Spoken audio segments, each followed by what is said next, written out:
Hello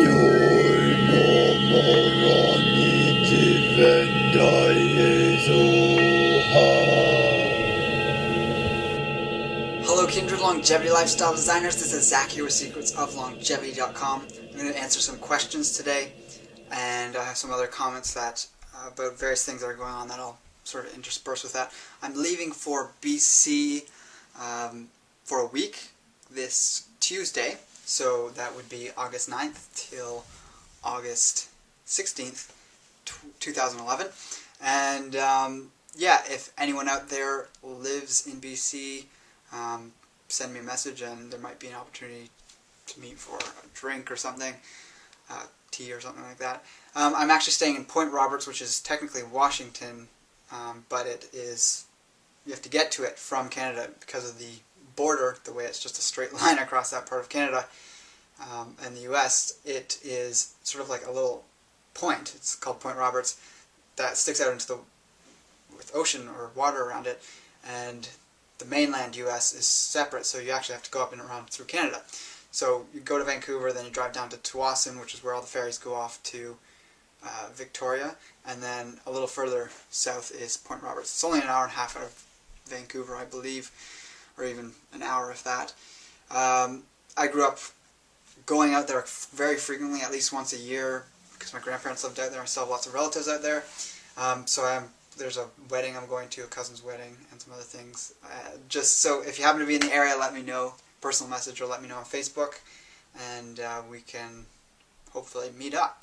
Anyways, the other thing I want to mention was if you've never checked out my other YouTube channel, it's just my personal blog. It's youtube.com/Zach martin-kilgour. I'll put a link right here. They can click and go to it. I've got a few videos up over there. Subscribe there. I post random things, usually not on the topic of health. There might be a vague bit of crossover, but generally it's separate. And yeah, that's just more stuff from my life if you want to sort of see what I'm up to. I post various things on there. So the first question is from Dark Winged Dark, and it's a very long question. I'll sort of read the whole thing here, or at least the gist of it. It's basically saying, am I suggesting that raw foodists eat meat and dairy products? And then he lists all the concerns that he thinks about that is an issue with them, everything from alkaline versus acid, and if one has already got some sort of disease, do you want to be consuming acidic food?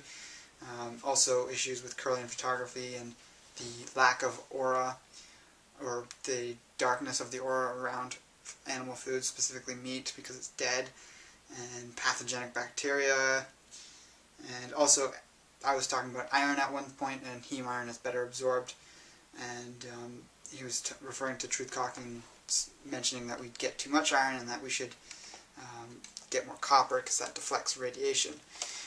So I'm basically addressing a lot of these points in my series that I'm doing ongoingly. I just posted the third one of that series, just the video before this one, and in time we'll get to some of those questions. But basically alkalinity is really a big myth out there. Yes, you need alkaline food, you need acidic food. Acidic foods are building, alkaline foods are more cleansing, and in some cases they have unique nutrients that you don't get in the other ones. But people on all meat diets don't get acidic. You urinate the excess acid out, and you can tell this because your urine pH becomes more acidic. That doesn't mean that you're acidic, it means that your body's getting rid of the acidity. So we have mechanisms of dealing with this, and the idea of you eating meat and suddenly your bones are leaching phosphorus and calcium into your bloodstream has never been validated. That's just a theory that someone thought up because they thought it made sense. I've yet to see a study that actually proved that, and there's a number of causes why that could be occurring, not just whether someone's eating meat or dairy or whatnot. Dairy is actually alkaline. It's got a lot of calcium in it. That's an alkaline mineral. There's definitely certain meats that are more alkaline when you consider organ meats or animal blood if you're consuming blood sausage or something like that. So you have to look at the whole diet. Are you getting a balance of both?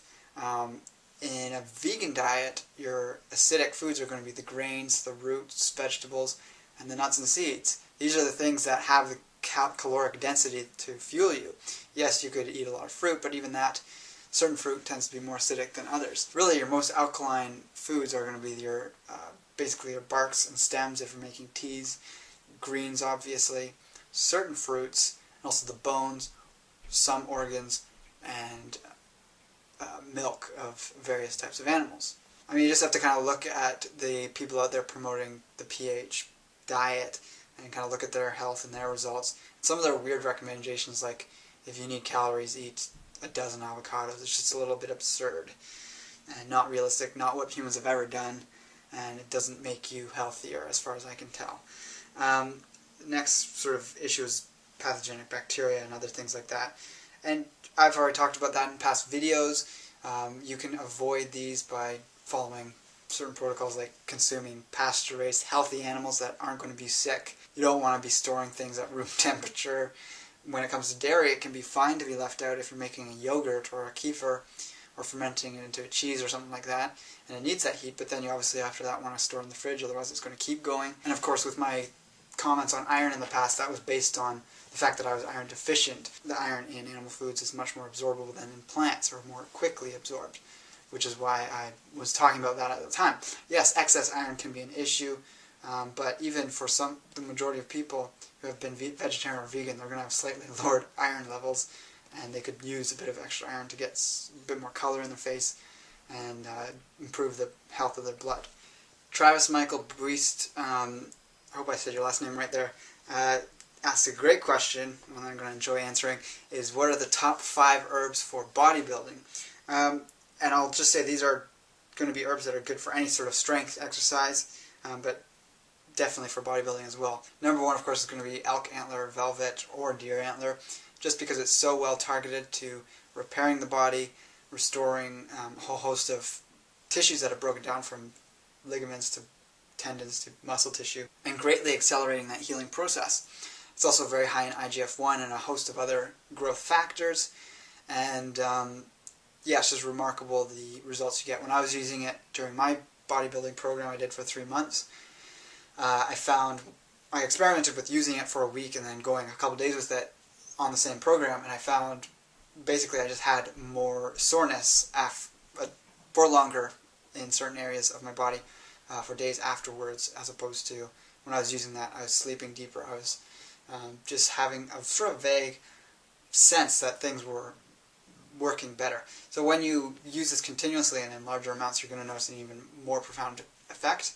But it's the long-term use of it that is when it becomes more noticeable. Most people who get a bottle of the gold, the Survival Elk Velvet Antler Gold, notice, if they haven't noticed things right away, because it's not like a chi tonic, it doesn't give you a sudden boost of energy, they notice perhaps closer to the second half of the bottle that they actually start to go, okay, wow, there's actually something going on here. So yeah, my best recommendation is just to get a bottle to try. You could try the silver or the gold, and you can get links for that below. And that is definitely the preeminent bodybuilding herb in my opinion. Next one would be something that's going to help build a foundation, and I'd say this is good for any athlete, and that's going to be cordyceps. Cordyceps is great for increasing your body's ability to produce ATP, and it's also going to increase your ability to oxygenate your blood. So cordyceps are a parasitic mushroom that grows out of insects, but cordyceps these days is often lab grown in a vegetarian way. But it was traditionally used by the people in the areas where it grows to help them acclimatize and live and get more oxygen from the air in the higher altitudes where there is less oxygen. That's interesting to note, considering the cordyceps grow in that area, that it gives them that ability. So pretty much the entire Chinese Olympic team is on that, especially the more endurance-based events. And in my article below, in the links below, you can check out all the information I've posted on it, and I also reference some of the teams and groups in China that were said to have been using that. And I believe one of them did admit to using that, and that was what they attributed their gold medals that year for. So of course in bodybuilding, for instance, say you're doing squats, after a set of 11 squats at a very heavy weight, you're going to be breathing very heavily. You're wanting to get that oxygen into the muscles to help oxygenate them, and you want to pull out the lactic acid buildup so that is going to speed up that process. And yeah, overall it's got a number of other things that's going on. It's a yin and yang Jing tonic, so it's restorative as well as building. And yeah, that would be number 2. Number 3 would definitely be He Shou Wu, just because of its high zinc content. That's going to support good testosterone levels. It's blood builder. It's got lecithin and other important qualities for just overall body health. And because it has that restorative quality, you're going to have better sleep. And the key thing, one of the key things to bodybuilding or any strength sport, is that you want to have good recovery. So most bodybuilders are encouraged to sleep as much as they can. I know when I was doing it, I was trying to get 9 hours a day minimum, and it was easy for me to get that. Whereas at this point where I'm just doing more bodyweight exercises, I'm not going in as deep and breaking down muscle tissue. Naturally, I'm just sleeping 7 to 8 hours. If I tried to sleep 9 hours, I just can't do it, because that's not what my body needs right now. So He Shou Wu helps get that restorative energy up during that deep sleep time. So that would be number 3. Number 4 is going to be colostrum. Always have to throw that one in there. Just like elk antler velvet, it's a potent source of IGF-1, a whole host of other growth factors, even more than elk antler velvet. It's more diverse in its growth factor enhancing properties. And it also has a number of immune boosting qualities and probiotics, so again, whole body health. It's almost like a probiotic mixed with a multivitamin, mixed with a anabolic steroid, however, minus the negative effect of the anabolic steroids, of course, because it's not synthetic. And I was using this on my bodybuilding program as well, and I found it very effective in getting that extra boost in there. And again, with recovery, repair is the big thing, and restoration. So number 5 of my top 5 best herbs that I'd recommend for bodybuilders, as well as any sort of strength training type of athletic endeavor, is going to be Polyrhachis ant extract. And this particular strain is Polyrhachis vicina Roger, which is the only one approved by sort of the governing bodies in Chinese herbalism over in China. So there's over 400 different species of ants that can be used medicinally, but this particular one is probably the most profound, as it's been the one that's been given that seal of approval. It is a very high source of protein, and it's also the highest source of zinc I've ever come across. I can't think of anything higher. A lot of people are familiar with oysters being a high source of zinc. He Shou Wu is on par with oysters in terms of, by weight, having pretty much identical amounts of zinc in it. So that's something I'd always recommend to vegetarians or vegans. But ant is even higher than that. It's more than double that. So I can't remember the exact numbers, but I think it was like 40 milligrams per gram, perhaps, or maybe it was by another set of weight. But if He Shou Wu and oysters were around that, ant was closer to 100. So it's more than double, at least. And obviously different species of ants are going to have different amounts, but still they're all very high in that. The protein in them is very easily digestible and absorbable, kind of like an algae would be. So these range in the realm of 67% protein, and so as you know, that's a very concentrated source in comparison. Spirulina is the only thing that would probably surpass that in terms of food. Very high in a number of medicinal compounds which give ants their incredible strength. So ants are recognized for being able to lift something like 400 times their own weight or more. They have this remarkable ability that is contained in these compounds known as aldehydes, and there's been a series of them that have been identified in ant, which makes these, in a way, more potent than the ginsenosides in ginseng. They do slightly different things, but in terms of having an effect on your strength and certain abilities within your body, it is drastically increased. And it's also a source of adenosine triphosphate. So this is literally ATP that your body absorbs and uses as energy for the cells immediately. So it's immediately available energy from consuming this herb. So ants, to consider an herb, even though it's an animal, it's a bug. So it also has properties that are healthy and beneficial for the liver. It has a number of vitamins and minerals, several B vitamins, high in B12. So it's a great source of all those. And yeah, it just sort of covers all your bases in that really high amount of zinc. And those aldehydes are really key for any athletic endeavor, but especially bodybuilders wanting to keep that zinc up. Great for skin regrowth, nail regrowth, muscle regrowth, providing enough zinc to build testosterone in the body. So yeah, that's why I have it in there.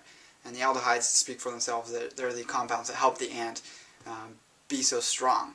So that's going to naturally lend itself to increase in human strength. I'd love to see someone that can lift 400 times their own weight, but a certain amount of that's going to be attributed to the ant's physiology and the way their joints are constructed and whatnot, and their exoskeleton.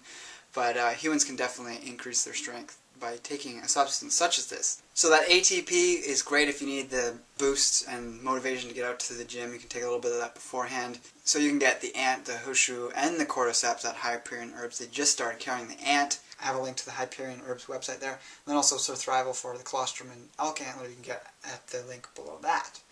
So that's my top 5 herbs. I use them intermittently and intermixed at various times, even now still.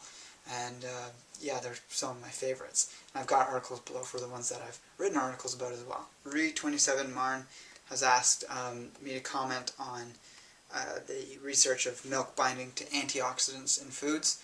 So there's compounds in milk, dairy products that bind to antioxidants and render them not absorbable, not useful to the body. And I saw this a while ago in an article in Natural News talking about don't mix dairy with blueberries or something. And yes, definitely you're going to have less antioxidants absorbed because of this factor. In my opinion, it's not a reason not to consume blueberries, or it's not a reason not to consume dairy. You obviously, if you really want to get specialized in food combining, that sort of thing, you can say to yourself, I'm always going to take dairy on its own. Once in a while I make ice cream, as you saw, with the 3 berries that actually for some reason no one's commented on yet. It's at over 300 views and there's not a single comment on it. I've never had that happen. People don't have to comment, but I just thought it was a unique instance. But you're going to get some antioxidants definitely, because you can see the color. It's not so powerful that it's completely knocking out all antioxidants, because then it would also be occurring in your body. So dairy, yes, for the most part I consume it on its own. That's probably what I'd recommend people do as well. But once in a while for a treat, it's not a big deal to consume dairy with blueberries or other high or potent sources of antioxidants. His other question was, what percentage of my calories come from fat? I don't know, because it can vary. It varies on what animal foods I'm eating, the fat content of that. I always go for the fattier cuts of meat. I don't go for the lean stuff because it's more expensive anyways. People want lean, and there's more protein in that, so people charge more at butchers and places that sell grass-fed pasture-raised animal foods. And then dairy, that's around 3.6 or more % milk fat. The dairy I get, probably even closer to 4. So yeah, it really depends on everything I'm eating. I do sometimes eat some carbs, partially for cost. They're cheaper sources of calories. But then lately I haven't been consuming much at all except for what's contained in milk. So yeah, I don't have a percentage at this time. Maybe at some point, if my diet's really consistent all the time, I will. I go very much on how I feel and whether I'm able to work out and do the things I want to do. If I can't and I'm tired, I'm not getting enough calories, and whether it comes from fat or carbohydrates doesn't matter to me, except for too much carbohydrates, I start to have some negative symptoms start to occur. There's actually another question from Travis, Michael Buist, who asked the question about the herbs, the bodybuilding herbs. I missed this one. Do I think extreme caloric restriction is realistic? And he was specifically referring to going down to like 500 to 1,000 calories a day. There's been people who have recommended that in the past, or who are doing that, and seem to be doing fine, but they reached the point where they had to change it because they were getting negative results, and they were very athletic too, which I was shocked by, to see them so low for so long, like eating just a few tablespoons of honey a day or something.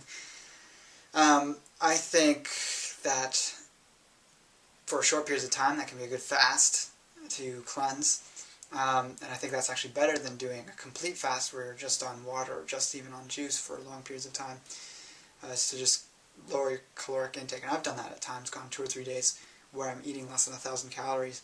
And if they're from fat, I find I'm actually totally fine. I don't do as intense workouts or anything like that, but long term I do not see it as sustainable. There's definitely some people that claim to do that, and that might be possible for them, Most people definitely need consistently close to 2,000 calories a day. If you're doing less than that, as some people do when they're doing caloric restriction, that's great. It could be augmenting certain factors in their body that was going to allow them to live longer. But there's also going to be things coming out in the future that is going to help us live longer and offset these issues that caloric restriction would. And things like resveratrol and other compounds, I think, can do the same. And we're going to see that they can do the same. There still needs to be more research on compounds like resveratrol. But it's an exciting frontier.